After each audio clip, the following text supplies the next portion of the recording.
Olá, eu sou Thaís Rocha e esse é o Papo de Veterinária, o único canal do YouTube que traz para você as diferentes áreas da medicina veterinária pela ótica de quem trabalha nelas. André Muniz Afonso, médico veterinário graduado na Universidade Federal Fluminense, mestre e doutor pela mesma instituição, nos conta sobre sua ampla experiência na atuação com animais aquáticos.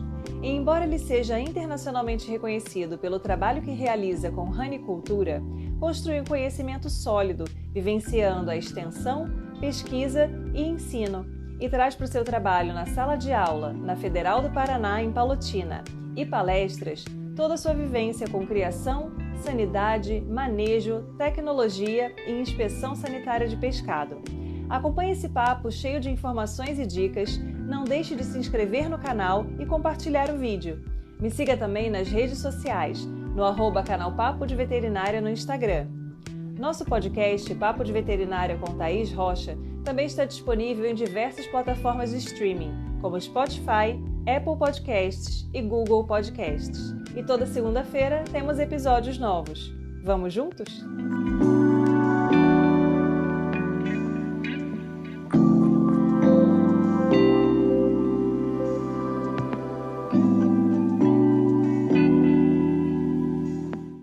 Olá, seja bem-vindo ao Papo de Veterinária. É um grande prazer ter você aqui com a gente hoje. André Muniz Afonso é médico veterinário formado pela Universidade Federal Fluminense, fez mestrado em Patologia e Reprodução Animal na mesma instituição e doutorado na área de higiene e processamento de produtos de origem animal também na UF. Atualmente, ele é professor na Universidade Federal do Paraná, no campus de Palotina, e tem uma ampla experiência em toda a cadeia aquícola. Então, ele trabalha com aquicultura, sanidade aquícola, processamento e inspeção de produtos desse tipo de cadeia. Então, seja muito bem-vindo, André. Obrigada pela sua disponibilidade de estar aqui com a gente hoje. Olá, Thaís. É um prazer poder hoje estar aqui no Papo de Veterinária, que é um canal que eu comecei a acompanhar nesse momento de pandemia e acabei me tornando também um fã do canal, né?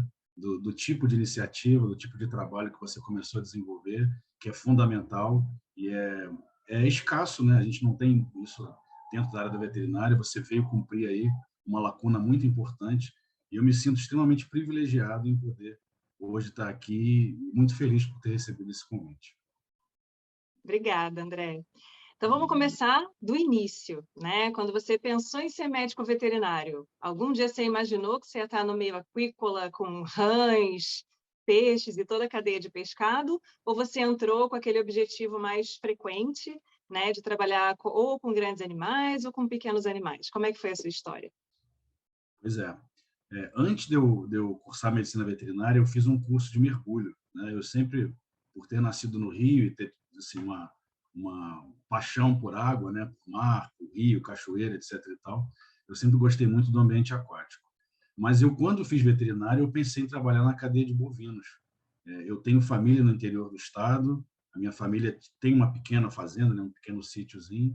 Então, são coisas que eu vivenciei um pouco na minha história assim de infância e eu tinha uma vontade de trabalhar com animais de fazenda e principalmente bovinos.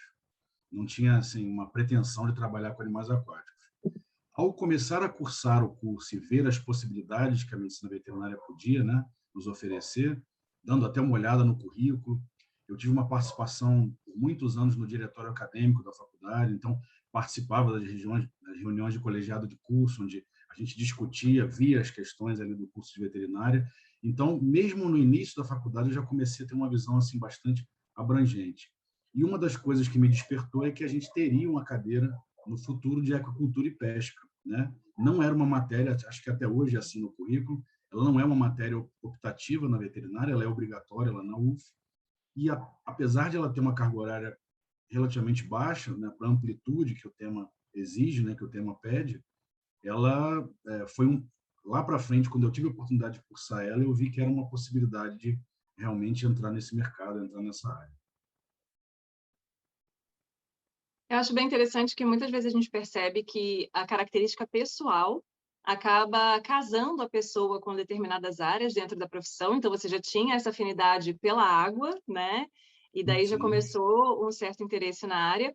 E a gente também tem a questão da própria instituição, né? Então, a gente percebe que na UF existe a formação de muitos profissionais que acabam direcionando para essa área de alimentos, né? O que às vezes Sim. não é comum em outras instituições. Então, é bem interessante como, às vezes, as oportunidades que você tem contato ao longo da graduação acabam contribuindo também para você conseguir se desenvolver bem na área, né? Sim.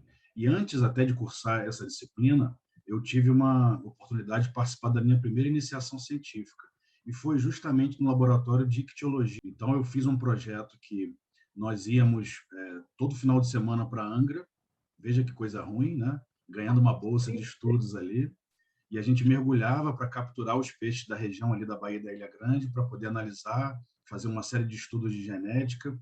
E aquilo foi, então, me dando uma oportunidade de conhecer um pouco mais essa área, né, que não é tão muitas vezes difundida no curso. Foi a iniciação científica que me direcionou para isso. E depois, fazendo a disciplina, né, de agricultura e pesca, eu vi que existia a possibilidade de eu tentar me especializar, me aprofundar um pouco mais na área, e esse foi um caminho natural. Você consideraria, então, a questão da oportunidade de fazer uma iniciação científica também uma etapa importante para a formação, né?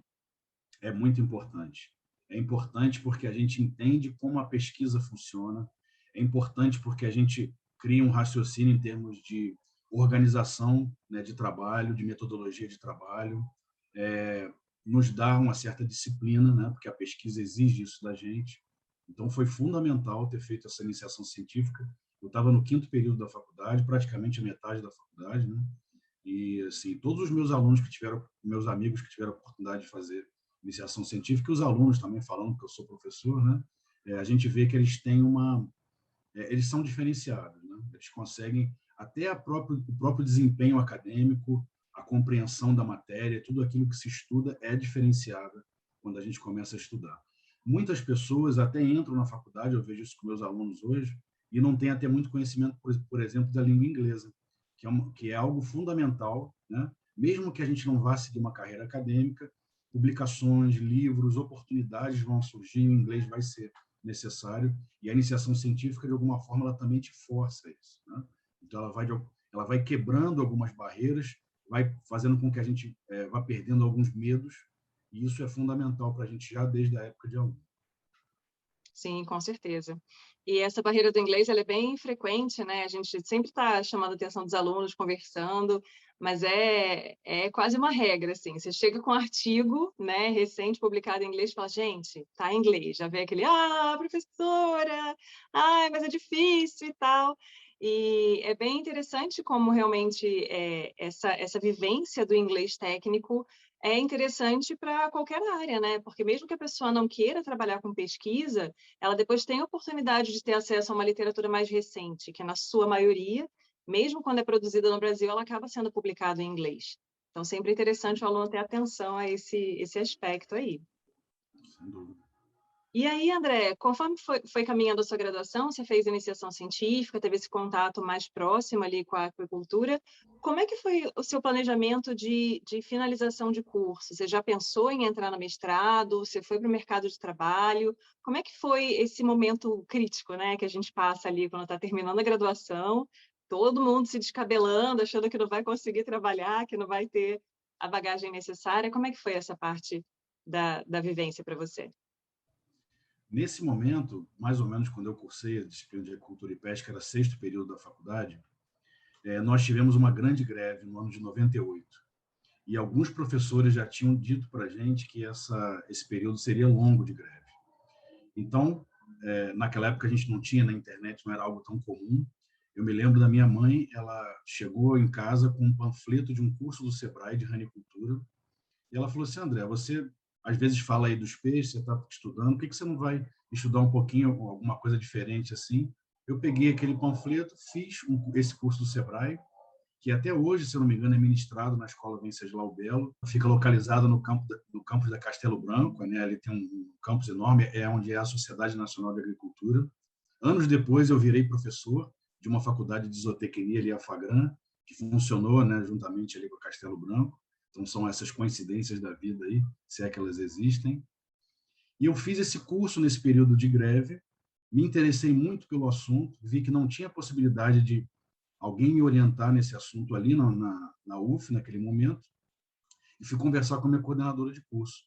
E, por acaso, né, talvez uma outra dessas coincidências aí, ela tinha feito mestrado com um professor de Viçosa, que estudava nessa área de animais aquáticos e rãs em São Carlos, na UFSCar, e ela, então, conseguiu o contato, a gente ligou para Viçosa, e eu consegui um estágio de um semestre lá.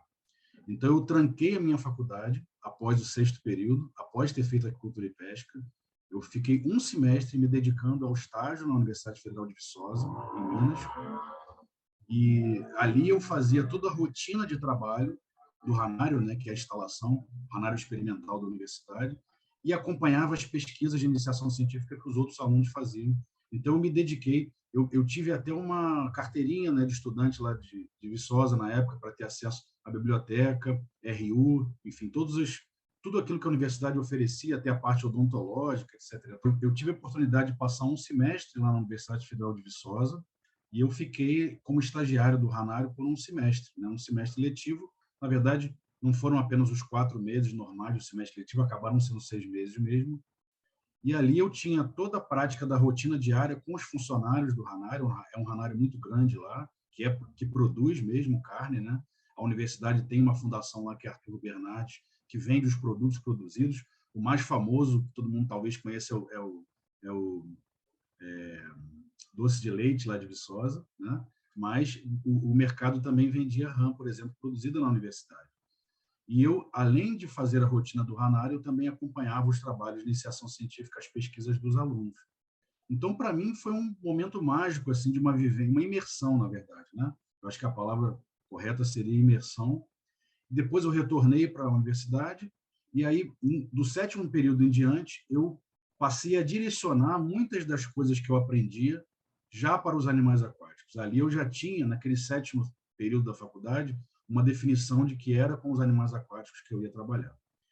Terminei a faculdade, me formei aí no ano na última turma de 2000, né? A formatura foi início de 2001, e não é uma área que tem, pelo menos naquela época, não tinha tantas oportunidades de emprego, né? Então, passava pela minha cabeça aquela coisa de realmente não conseguir, de fato, atuar na área, dava esse frio na barriga, mas eu me senti muito preparado assim para até dar os primeiros passos, porque eu tinha vivenciado assim com uma intensidade muito grande aquele dia a dia, né, de produção. O ranário lá em Viçosa, ele é integrado à piscicultura também. Então, eu acabei pegando um pouco da vivência da criação de peixe, além da criação de rãs também. É muito bacana o aluno ter essa possibilidade de vivenciar a rotina de outra instituição. Porque a gente sabe que às vezes a pessoa fica ali naquele ambiente que ela já conhece, acompanhando aquela rotina que ela já está habituada, e é lógico que isso é muito confortável. E a gente sabe também que às vezes existe uma limitação econômica, então não é todo mundo que tem uma disponibilidade, né, financeira ali de ir para outro lugar e passar um período, mas quando existe essa possibilidade, é extremamente enriquecedor, ainda que você tivesse saído da UF para ir para Viçosa fazer exatamente algo que já tivesse na própria UF, né? Porque você estando numa instituição diferente, com profissionais diferentes, com uma outra rotina, isso sempre agrega na formação. Então, eu acho bacana a gente ressaltar isso, porque às vezes eu acompanho alguns alunos que ficam muito naquela, mas eu já gosto daqui, já estou acostumado, já sei como é, e acaba não tendo essa visão mais ampla, né, das oportunidades que podem surgir quando você sai, né, ali da sua zona de conforto. E eu falo um pouco por mim também, porque eu lembro que na época da minha residência, eu tive a oportunidade de fazer estágio fora, né, da instituição onde eu estava, mas aí como a rotina estava muito boa, eu falei, vou sair, sair daqui do meu lugar de residente para ser estagiária? Não vou, né? E aí, quando eu me tornei professora, eu falei, gente, por que que eu fiz isso? Por que eu fiz isso? Mas, enfim. E aí, você já tinha alguma percepção ou algum contato? Você falou a questão do mercado, né? Que você percebeu que talvez não fosse tão amplo assim, tão fácil se inserir, mas a questão econômica da aquicultura já estava clara para você, a importância desse mercado? Ou era uma questão assim, é a área que eu tenho afinidade, é a área que eu vou tentar trabalhar? Eu esqueci até de mencionar que o meu último semestre foi em Viçosa de novo. Então, no estágio supervisionado, eu acabei voltando para lá. Então, acabei morando um ano lá, né? E a aquicultura, eu pude vivenciar isso ao longo do tempo, o que muita gente já fala, acho que, se eu não me engano, desde a década de 80, isso é chamado de Revolução Azul. Então, já se tinha toda uma expectativa de que a fronteira aquática, seja ela marinha ou mesmo de água doce, ela era uma fronteira a ser ainda desbravada em termos de produção de alimentos, né? E aí, obviamente, que à medida que eu fui estudando isso, logo depois, a minha primeira oportunidade de emprego não foi na área de agricultura. No ano de 2001, mais ou menos, mais para o final, eu consegui um trabalho de representação comercial. Então, eu trabalhei um ano como representante comercial da Tortuga. Foi a oportunidade que surgiu. Em 2002, eu fui convidado, eu fui num evento no Rio, né? Então, tinham alguns eventos que existiam nessa área de agricultura já na época. Como eu frequentava esses eventos, eu conseguia ter algumas informações do mercado, né? Que ainda era muito difícil imaginar em 2001, 2002 que a gente tivesse uma grande quantidade de informações na rede, que era uma coisa muito nova, né? A gente mesmo não sabia desbravar ela ainda, onde conseguir essas informações. Muitas coisas eram limitadas em termos de informação. Então, nesses eventos era onde a gente realmente tinha uma informação um pouco mais, digamos assim, privilegiada. E o Sebrae ele fazia, né, no estado do Rio, um seminário chamado Seminário de Agricultura Interior do Estado. E ele fez esse seminário, foi sediado em Cachoeira de Macacu, e ao participar desse seminário como ouvinte, eu tive contato com um professor que era também funcionário da Fundação de Pesca da FIPERJ no Rio, o Dr. José Seixas, que ele estava assumindo naquele momento a Fundação de Pesca como presidente. Ele era funcionário interino, teve uma época, uma movimentação política, se eu não me engano, eu acho que o Garotinho ia sair para ser candidato a presidente, alguma coisa. A Benedita da Silva assumiu temporariamente o governo. Com isso, houve uma reestruturação de algumas instituições públicas. Ele vai assumir a fundação. E eu calhei de estar naquele momento certo, na hora certa. A gente muitas vezes fala isso, né? E no evento ali, ele fala para mim, André, nós precisamos desenvolver a área de ranicultura e não tem ninguém para fazer isso. E aonde eu conheci o Dr. José Seixas? Em Viçosa, porque lá ele fez também as suas pós-graduações, doutorado, etc. e tal. Acho que até o pós-doc ele voltou para lá depois. E eu conheci ele num evento lá no Ranário, que eu estava lá como estagiário. Então, assim, são essas coisas que parecem coincidências, mas é justamente em função da gente ser aplicado, da gente pensar estrategicamente em estar presente nos eventos, fazer bons contatos, né? O networking, sem dúvida, é uma ferramenta importantíssima. Ali eu recebi o convite para fazer parte da fundação. Então, para mim foi uma enorme satisfação, porque eu tinha praticamente um ano e pouquinho de formado, e aí eu consegui de fato o que eu queria. Eu tinha feito alguns atendimentos, algumas consultorias para alguns apicultores do estado, antes dessa oportunidade da FIPERJ, mas aí, nesse momento, então, em 2002, eu consigo esse convite para a fundação, e coincidiu também de eu iniciar o mestrado na UF, né? A gente conversou também com o André Medeiros aqui para o canal, né? E ele também trabalhou na FIPERJ, então é bem interessante esse caráter de extensão que a instituição tem também, além do trabalho que você teve para desenvolver a parte de ranicultura. Então, como é que é esse mercado da ranicultura, né? Como é que era na época que você começou a trabalhar com essa área e como ele vem se desenvolvendo? Porque já, assim, dessa coisa da gente ver na mídia, né? Eu lembro uma época em que se falava bastante da carne de rã, era até bem comum a gente achar no mercado, até em cidades menores. Tinha as questões de alergias alimentares, né? Uma série de particularidades, assim, das vantagens do consumo da carne de rã. E, a meu ver, assim, tem um tempo que isso está meio quietinho, assim, né? A gente não ouve mais muito falar sobre isso. Então, como é que está esse mercado hoje em dia? Como é que foi esse desenvolvimento da sua carreira nessa área? A ranicultura, ela é uma atividade muito característica do Brasil. O Brasil ele começou a criar na década de 30.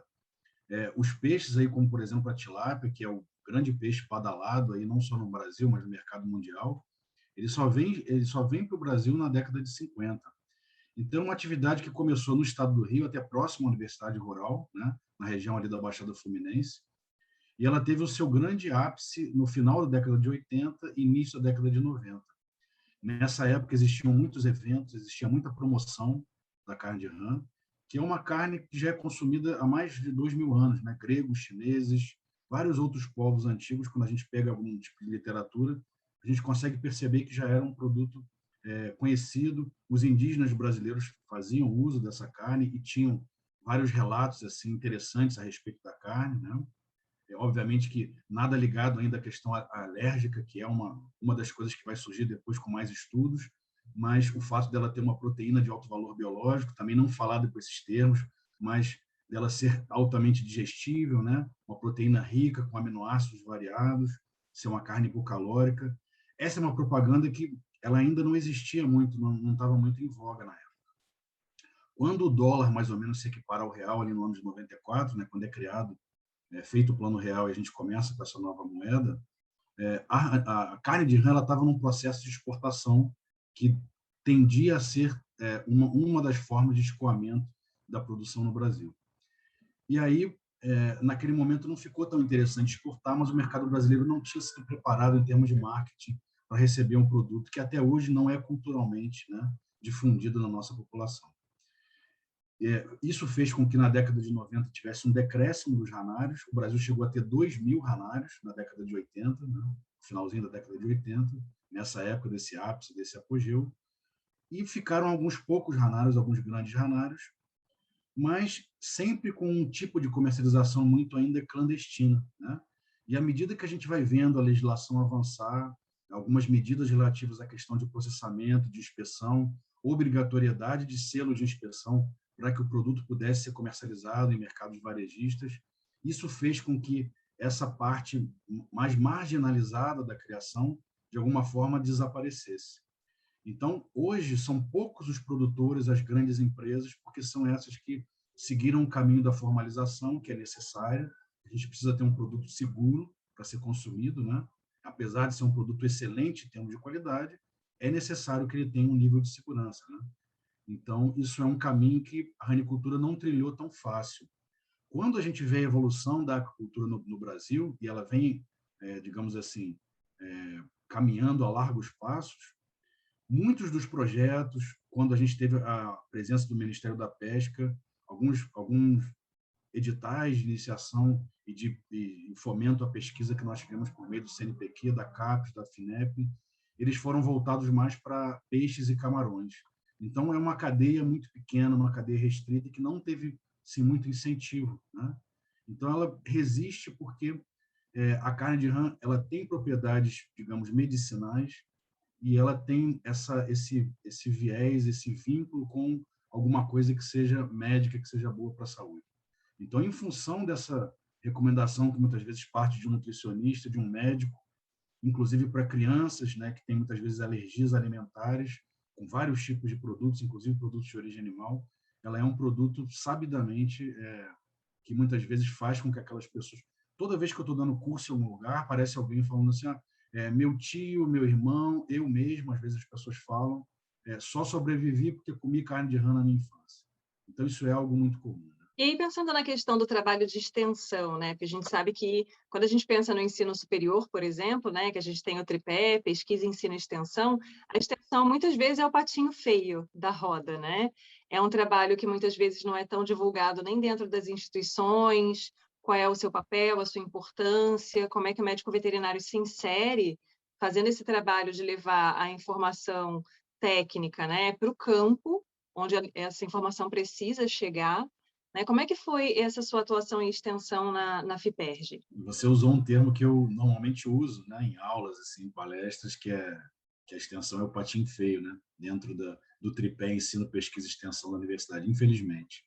Como a gente falou anteriormente, né, à medida que a gente vai fazendo trabalho de iniciação científica, a gente vê o quão é importante a pesquisa, principalmente aquela pesquisa aplicada, aquela pesquisa que muitas vezes pode transformar a realidade do campo, e essa pesquisa, ela cada vez menos chega ao campo, porque nós publicamos cada vez mais numa língua estrangeira, publicamos em revistas internacionais, e aquele abismo que já existia antes, ele acaba sendo cada vez mais ampliado, né?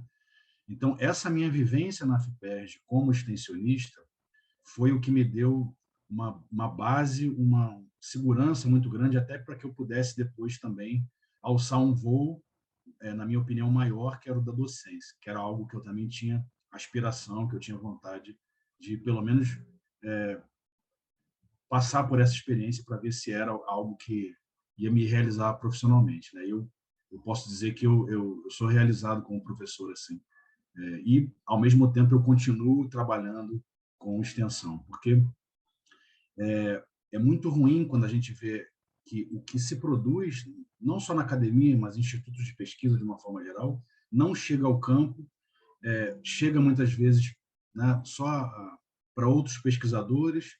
Os trabalhos, aqueles assuntos ficam se replicando dentro de uma comunidade muito pequena.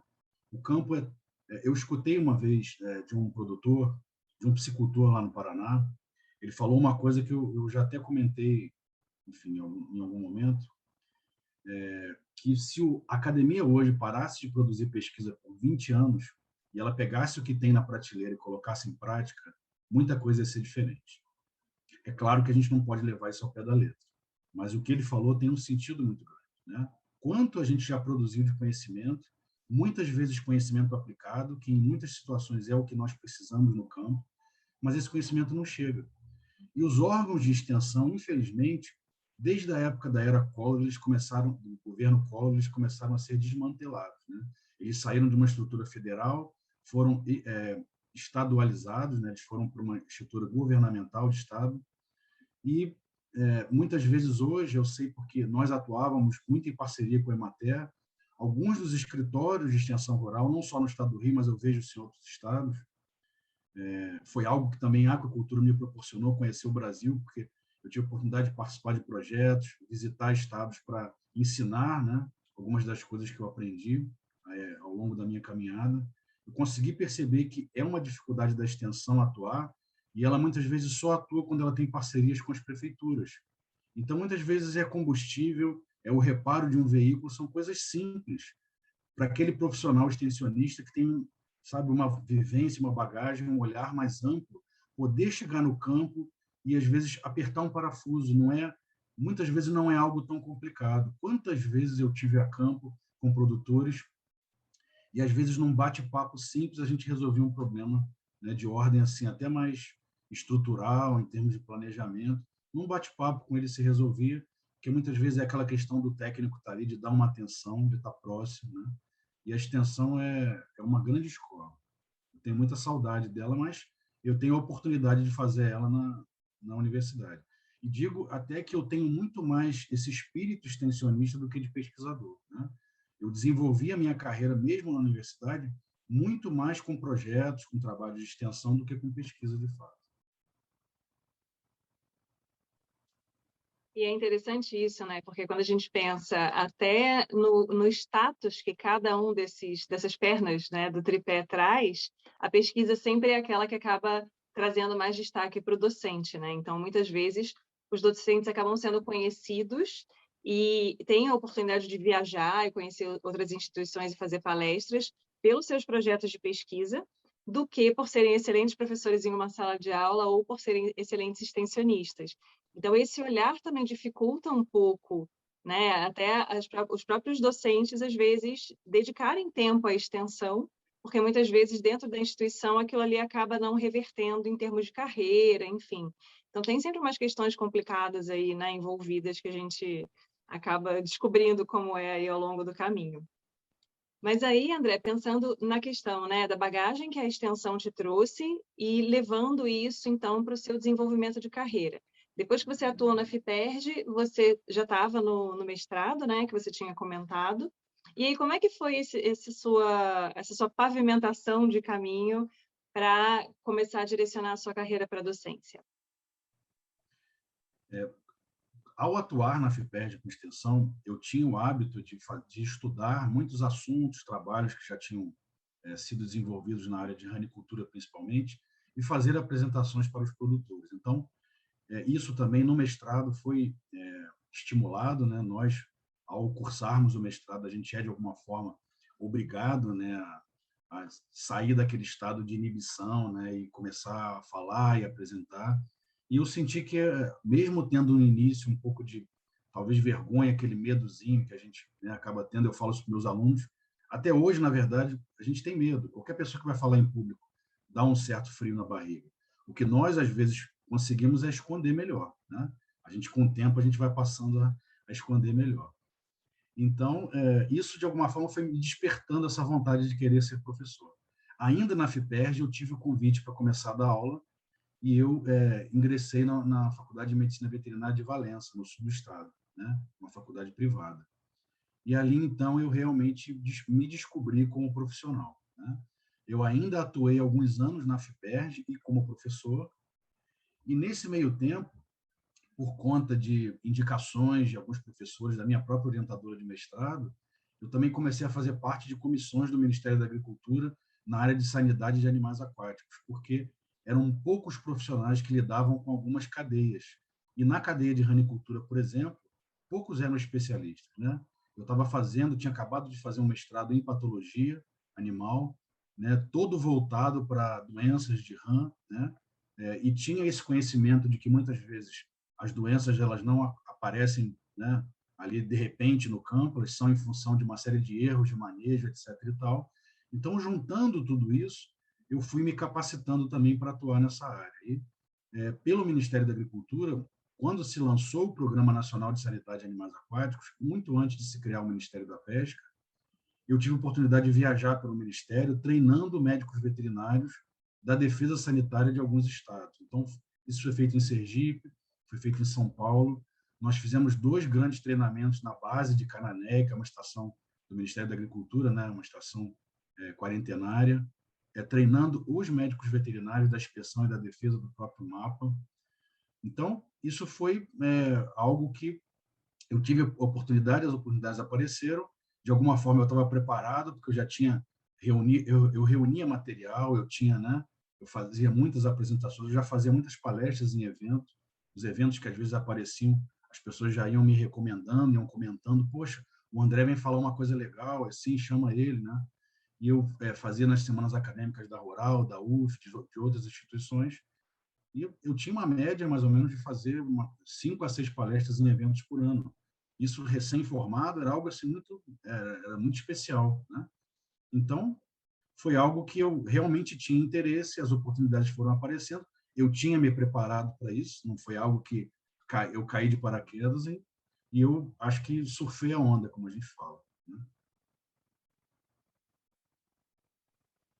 E acho que é bacana a gente chamar a atenção também que quando a gente pensa em algumas cadeias, né, embora exista uma tendência na veterinária dos alunos acharem que precisam já começar a se especializar em uma área específica e muitas vezes isso de forma muito precoce, quando a gente pensa na aquicultura, a gente percebe pelo seu discurso que, assim, você tem que se preocupar com o geral da cadeia. Então, você vai na parte de instalação daquela estrutura, a parte de manejo, a parte de sanidade, patologia clínica, né? Então, junta todas as ferramentas ali que são necessárias para você desenvolver um trabalho, sendo que em outras cadeias, às vezes, isso é bem segmentado, né? Então, se a gente pensar, por exemplo, na bovinocultura, é bem comum que a gente tenha um veterinário especialista em reprodução, o outro, né, mais voltado para a cirurgia clínica, outro da nutrição, que muitas vezes é até zootecnista também. Então, é bem interessante a gente abordar isso também, né? Para o aluno já ter uma ideia de que ele tem que abrir bem o leque para ter uma boa inserção nessa área. Ele tem que abrir bem o leque, ele tem que, na verdade, abrir a mente e pensar que tudo aquilo que ele se preparou ao longo do curso, que ele estudou para os animais que são os mais comuns, os domésticos que a gente trabalha, tudo aquilo que ele viu para esses animais, ele precisa correr atrás, se ele não estudou isso, para os animais aquáticos. Então, ele vai ter que estudar a biologia desses animais, comportamento, a etologia, ele vai ter que estudar todos os aspectos ligados àqueles animais que ele viu para os outros, né? Então, isso é algo que me fez correr atrás de livros e, enfim, literatura específica para esses animais, muitas vezes literatura própria do estudo de um biólogo.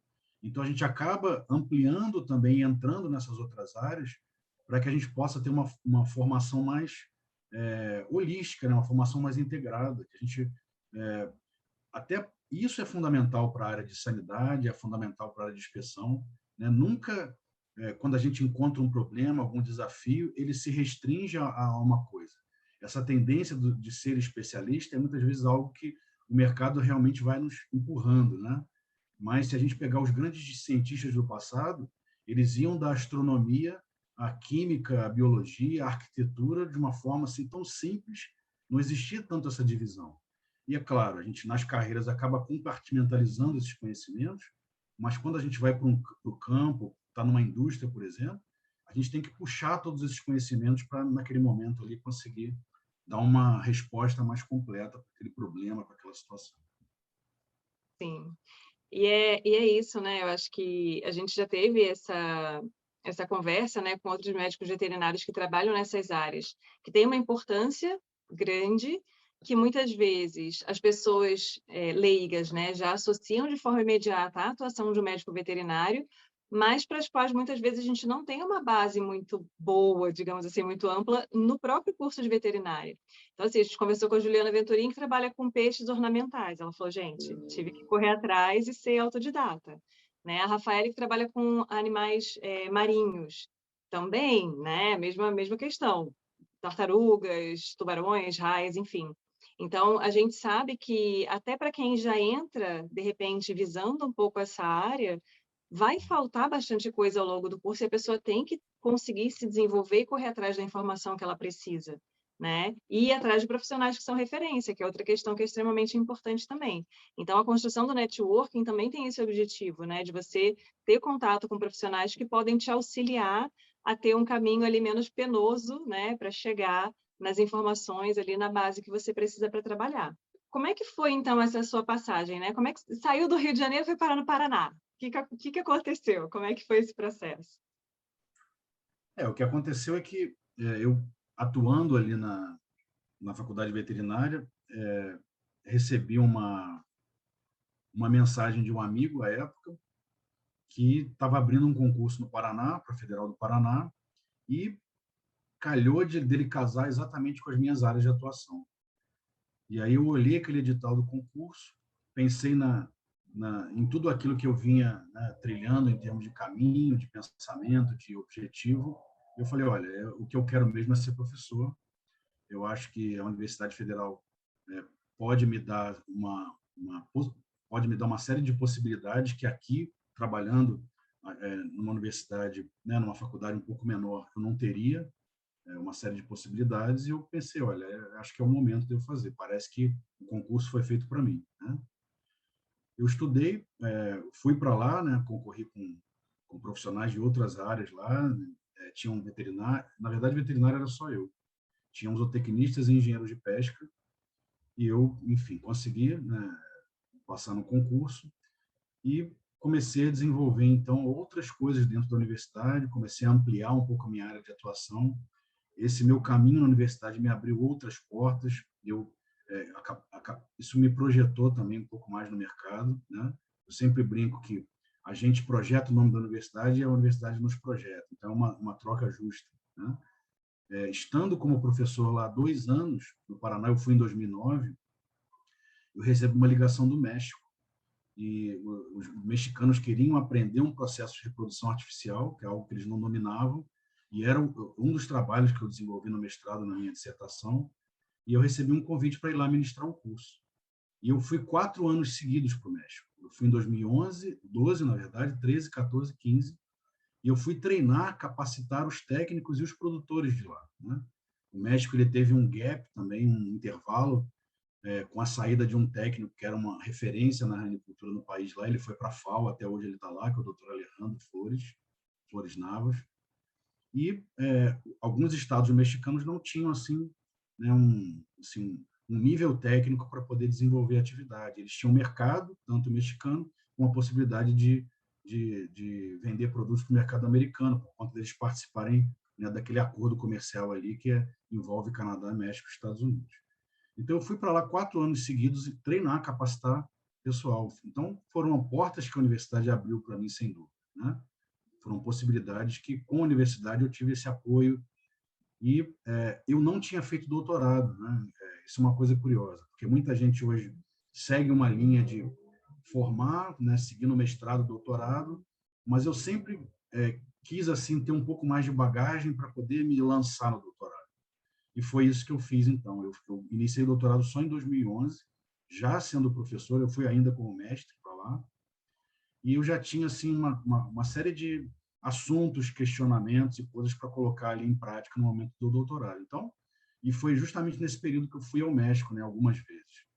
Então foi assim um momento assim de muito aprendizado, muito oportuno que a universidade me proporcionou. Então, eu acho que foi uma escolha acertada, né? Não tenho dúvida em relação a isso. E aí, o que você percebe com relação às características de mercado, assim, né? Você estava no Rio de Janeiro, né? Atuou aqui durante alguns anos, e aí você foi para o Paraná. Tem muita diferença? Tem uma regionalização, digamos assim, desse mercado, da importância da aquicultura? Ou isso é amplamente difundido pelo país? Basta a pessoa ter olhos, né? Para encontrar ali a oportunidade, o local para se inserir? Como é que funciona isso?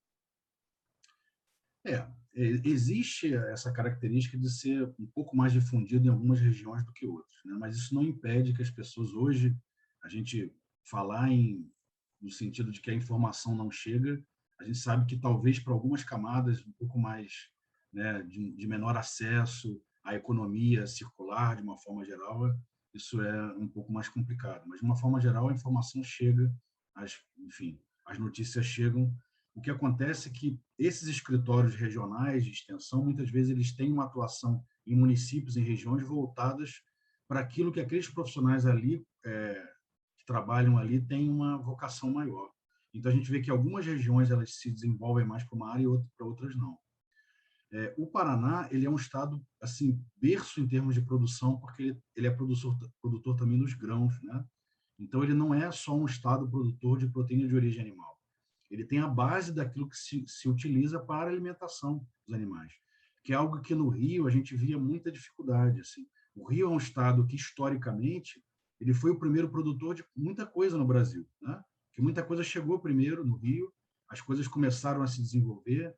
Se você perguntar a produtores de laranja antigo, a região de Nova Iguaçu era uma grande produtora de laranja, isso depois migrou para São Paulo e nunca mais voltou. Então, o Rio ele tem uma história de produção muito interessante. Só que o estado é um estado pequeno, ocorreu assim, enfim, um êxodo muito grande, né, para os centros urbanos. E esses estados que têm uma vocação, digamos assim, maior, mais área ampla, talvez mais área de planície, né, são estados que têm uma possibilidade maior de desenvolver algumas criações. Tanto é que não só o Paraná, mas o Centro-Oeste hoje está realmente dominando essa área, né? E são estados que têm uma abundância muito grande de água. Não é que o Rio até não tenha, as bacias hidrográficas no Rio, elas são abundantes, mas elas competem com uma demanda enorme para os centros urbanos em relação à água, né? Nesses outros locais, você tem água abundante, você tem políticas públicas voltadas para a produção agrícola. Então, de alguma forma, existe uma vocação dessas regiões, não especificamente para a aquacultura, para a produção em geral. E a aquacultura, uma vez ali estimulada, dependendo do município, né, dos profissionais ali inseridos, ela tem tudo para se desenvolver. E aí, pensando em coisas que você sabe hoje, que você não sabia quando você entrou na graduação, existe algo que você gostaria de voltar ao tempo e falar para o André? Ou não? Você acha que o caminho que você trilhou foi super válido, super, né? Você chegou no bom lugar, né? Chegou num lugar bacana aí, é um profissional de destaque, né? Tem uma atuação bem reconhecida em várias áreas dentro da aquicultura, mas tem algo que você gostaria de voltar lá para o André, estudante, e falar? Acho que sempre tem, né? Eu acho que se a gente pudesse, talvez, fazer mais cursos, não é que eu não tenha feito, pegando meu currículo, às vezes olhando, eu vejo que eu fiz os cursos que eu podia, as oportunidades que eu podia, mas talvez um pouco mais, não faria, né, não faria mal nenhum. Algo que não era tão comum na minha época, mas já existia, que era intercâmbios, né? Eu acho que os alunos hoje têm que procurar, se existe a possibilidade de realizar algum tipo de intercâmbio, seja com outras universidades no país ou principalmente fora, é importante. Como você mesmo falou, quando a gente sai, a gente até aprende a valorizar muitas coisas que naquela nossa escola a gente não enxergava, né, de positivo, algumas coisas que podem ser modificadas, e isso acaba, de alguma forma, também trazendo muita maturidade para a gente. Então, claro que eu sentaria, né, com o André, estudante lá, e falaria para ele estudar várias outras cadeiras, por exemplo, da veterinária básicas, que talvez no momento ali de início de faculdade, né, a gente, por conta de ter muitas disciplinas e muitas coisas, não tenha dado a devida atenção ou tenha estudado elas de uma forma, eu não vou trabalhar muito com isso, então não vou estudar, não vou me aplicar tanto nessa área. E quando a gente chegar lá no final, a gente vê que todas essas áreas, elas não estão ali por acaso, né? Cada pedacinho do quebra-cabeça é fundamental para que você, no final, tenha uma visão mais ampla de tudo, né? Eu me lembro, por exemplo, na questão da imunologia, na década de 90, muito pouca informação chegava de imunologia, porque muita coisa até hoje se descobre de imunologia. É uma área ainda que tem muita coisa a ser desbravada, né? Naquela época, muito menos. Então, quanta coisa se descobriu depois em relação a anticorpos, a gente está vendo a evolução das vacinas, com todo o questionamento, que eu acho que ele tem que existir, mas de uma forma racional, né? Não passional, em relação ao desenvolvimento de novas vacinas, novas tecnologias. Existem essas áreas que muitas vezes a gente não se aprimora, não se aprofunda, porque, enfim, acha que não é aquela área que a gente vai trabalhar, mas todas as áreas da veterinária são fundamentais, né? É um curso muito completo. E, sendo professor hoje, né, estando na academia, infelizmente eu vejo que os cursos eles não têm a mesma dinâmica que o mercado, né? A gente tem muito receio em mudar currículo, porque a gente sabe que isso gera problema, né? Às vezes 2 turmas, 3 turmas com currículos diferentes, mas o mercado é isso. A academia, de alguma forma, ela tem que se adaptar a essa velocidade de mercado, porque a profissão, né, a profissão precisa realmente abraçar essas novas áreas. E a veterinária, acho que é muito pouco tempo para a gente fazer veterinária, né? 5 anos, se fossem 6 anos, seriam ainda poucos anos para a gente estudar todas as possibilidades. Então, o que eu diria principalmente, mesmo tendo seguido um caminho assim bem estratégico de me especializar enquanto aluno, ali especializar no sentido de estudar coisas específicas da área, eu diria que seria importante se aplicar mais em todas as áreas, independentemente se aquela área seria seguida ou não, né? Eu falo isso para meus alunos, a gente não sabe o dia de amanhã, eu oriento alguns alunos em estágios final de curso, eu falo, olha, é uma possibilidade que vocês tenham emprego nessa área, né? Então, alguns conseguem realmente emprego na área, outros descobrem que não é, mas é fazendo estágio, estudando, que o aluno realmente vê se aquilo ali é o que vai, né, aquela coisa que vai dar o brilhinho no olho, né, vai despertar. Com certeza. E parece às vezes balela de professor, né? Porque eu acho que tantos professores falam tanto isso. Gente, vocês não sabem o dia de amanhã, você não sabe a oportunidade que vai surgir a hora que você tiver com o seu canudo na mão, né? Nem sempre você tem a possibilidade de ficar aguardando a oportunidade que você sempre sonhou aparecer. Normalmente você tem que pular de cabeça no que surge ali no momento. E quanto melhor for o aproveitamento ao longo do curso, mais fácil vai ser você ter a flexibilidade de se inserir em áreas diversas, né? Porque o curso de veterinária ele dá uma base ampla para o aluno. Só que tem isso que você comentou, né? Que acho que todo mundo faz isso enquanto aluno. Você tem aquelas disciplinas que você tem menos afinidade, você fala, mas eu não vou usar isso aqui tanto assim, né? Acho que isso aqui não vai ser tão importante, eu vou só tirar nota para passar aqui para seguir para a próxima, né? E tentar chegar naquela disciplina que faz meus olhos brilharem. Só que a gente sabe que existe uma ampla gama de possibilidades que, às vezes, a gente, né, fica um pouco capenga ali para aproveitar, porque o tempo, né, não foi tão bem utilizado assim, mas nunca é tarde, né? Nunca é tarde, a gente pode estudar depois, né? Enfim, a gente perdeu aquele momento, vai, de alguma forma, ter que correr atrás disso depois. Uma dessas áreas, por exemplo, eu tive a oportunidade de vivenciar agora nos últimos anos, né? Em 2018, eu fiz um curso sobre a criação de zebrafish, que é o peixe paulistinho, que sempre foi largamente utilizado pela piscicultura ornamental. Em 2018, eu fiz um curso no Instituto Butantan, que tem uma das plataformas, né, ligadas ao zebrafish no Brasil, e é um peixe que está, com o passar do tempo, substituindo outros animais de laboratório.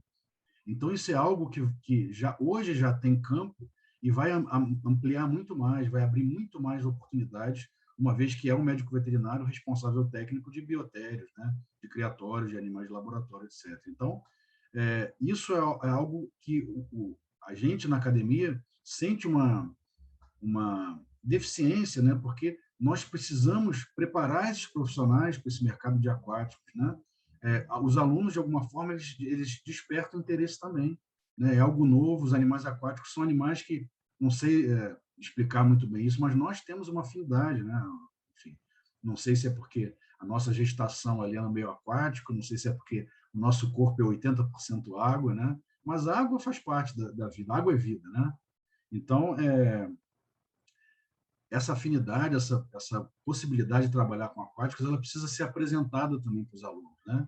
E para aqueles que, de alguma forma, vendo hoje, de repente, né, essa nossa fala aqui, vendo outras apresentações de outros profissionais veterinários, como você mesmo já falou no canal, né, já passaram alguns, eu já vi algumas nesse sentido, é importante, então, que ele entenda que se a universidade não fornecer isso para ele, ele tem condição de correr atrás.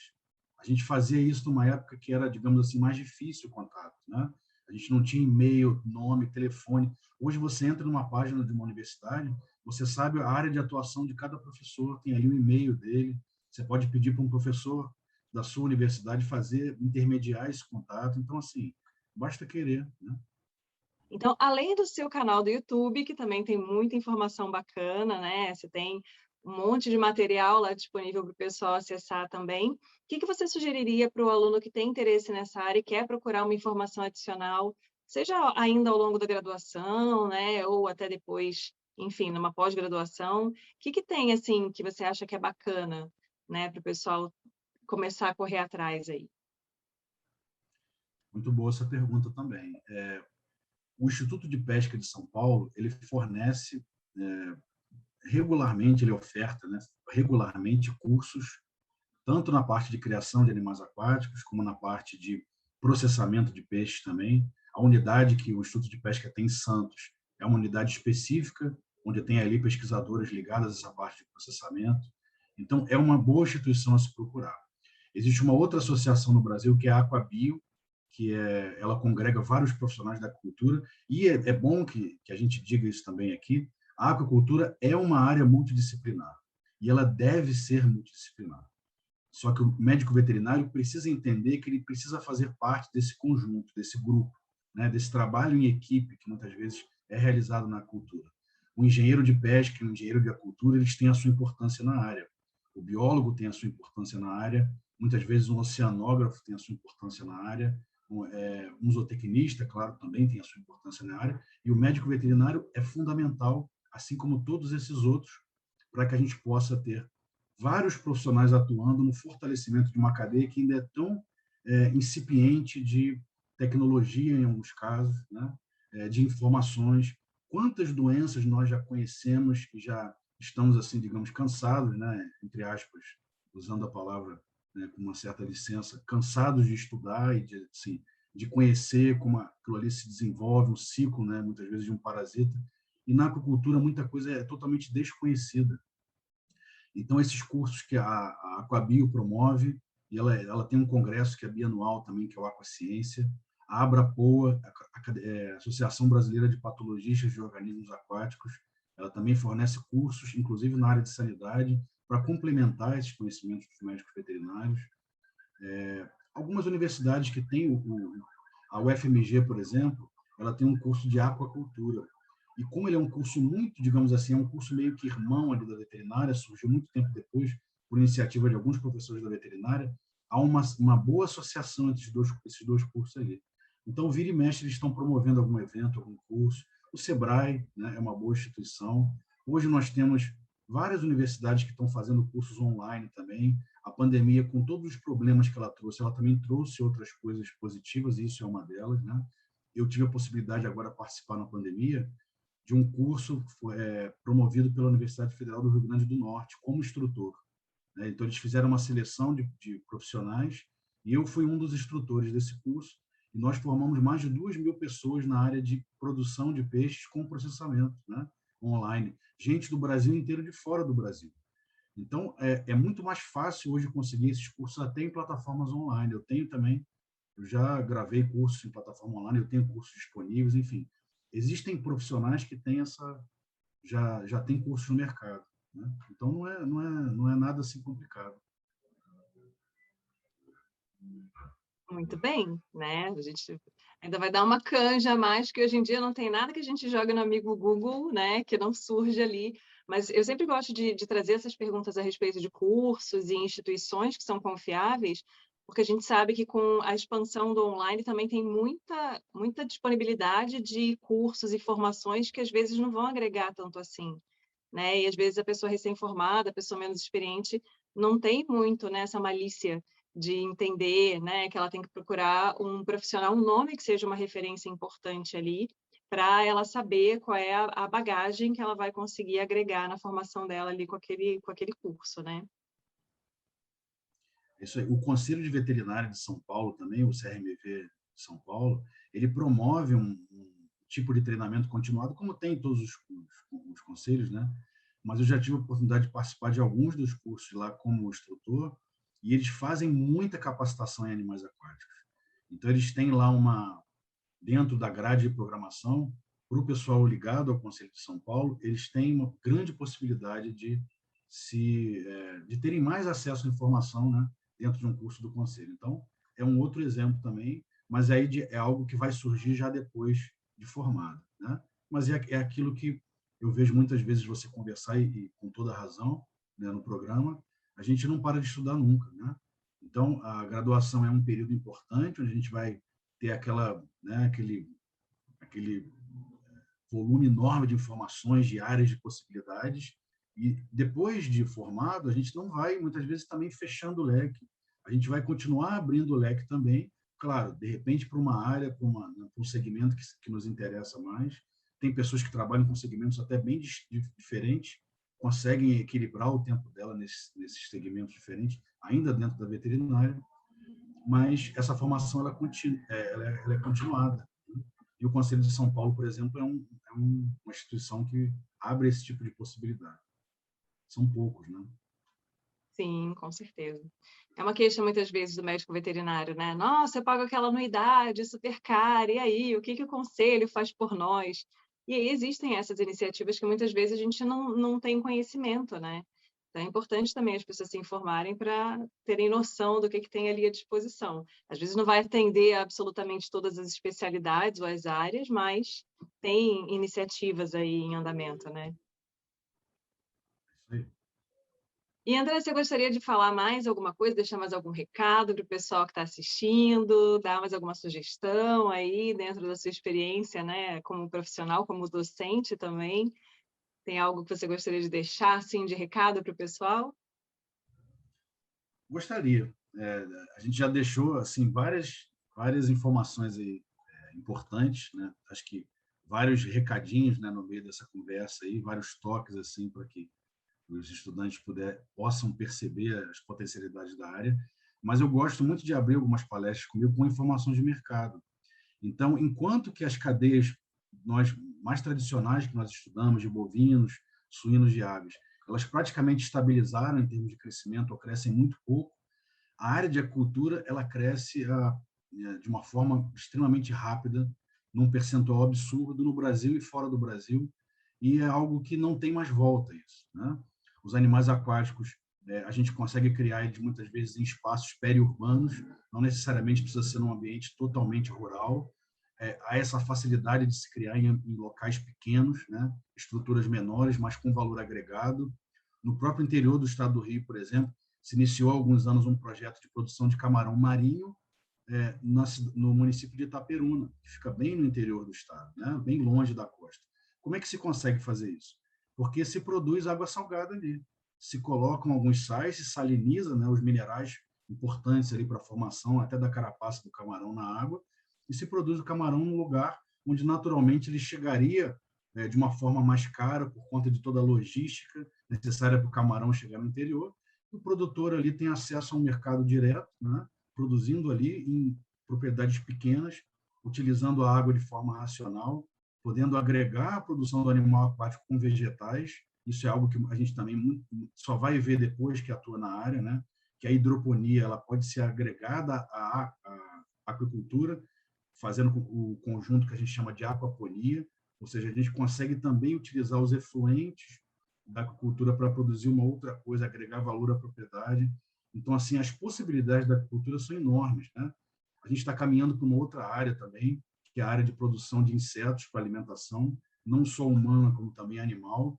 E isso para a aquicultura, muitas vezes por ser um animal produzido em pequena escala, mas com alto valor agregado, pode ser fundamental para a gente baixar, por exemplo, um custo de produção e chegar com um pescado que muitas vezes é dito como um produto caro no mercado, de uma forma mais acessível e conseguir atingir outros nichos de mercado que hoje ele não consegue atingir. Então, é uma área extremamente ampla, que muito pouca gente despertou, né? Então, a veterinária, o aluno tem que ter essa sagacidade também de entender que alguns mercados, se eles não estão saturados, eles são muito mais difíceis, né? Claro que todo mundo tem o seu sonho, tem que correr atrás daquilo que quer, que gosta, nada é impossível para ninguém, né? Mas existem tantos outros mercados a serem explorados e muitas vezes a pessoa não sabe o quanto aquilo é bom porque ela não se deu a oportunidade de fazer um estágio, de ter uma vivência. Então, essas vivências, enquanto aluno, são importantíssimas, né? Então, acho que o recado final seria isso. Não, se na universidade que você estuda, né, se no local onde você estuda não tem ainda a área de aquicultura difundida, corra atrás da área, faça algum tipo de formação, passe um período. Esse período, por exemplo, que eu perdi, entre aspas, de 6 meses estagiando com o curso trancado, não foi nada perdido. Na verdade, ele abriu para mim uma série de possibilidades. E o que são 6 meses, né, dentro de toda uma vida profissional? Não significa nada. Com certeza. E eu acho que é uma questão que a gente levanta às vezes aqui também, né? Eu acho que mais do que ser um impeditivo, quando a gente tem, às vezes, uma dificuldade de acesso à informação, porque não tem de forma estruturada durante a graduação, ou, né, uma questão de, mas é muito amplo, né? Ao invés de ser um fator que desanima a pessoa, isso tem que ser um fator que anima, né? A pessoa se direcionar para todos os desafios e todas as conquistas que ela pode ter ali naquela área. Então, acho que é interessante também, né, a gente chamar a atenção do pessoal que, para quem está procurando uma abordagem, né, em um mercado que tem esse potencial de crescimento, é super interessante virar os olhos um pouco para a aquicultura, né? É isso aí, perfeito. André, queria te agradecer muito, muito, muito, muito por esse tempo, por esse papo. Você trouxe muita informação bacana, muita experiência, né? Muita bagagem. E é sempre muito bacana a gente ter essa oportunidade de trocar informação, né? E aí eu fico feliz por você acompanhar o canal, porque afinal de contas foi por um comentário seu em um vídeo que eu tinha postado que eu falei, olha, uma pessoa que trabalha com RAM, que diferente, vou chamar para falar no canal. E aí depois eu conheci o seu canal também, que tem muita informação bacana para o pessoal que está a fim de conhecer melhor a área, né? Muita informação técnica.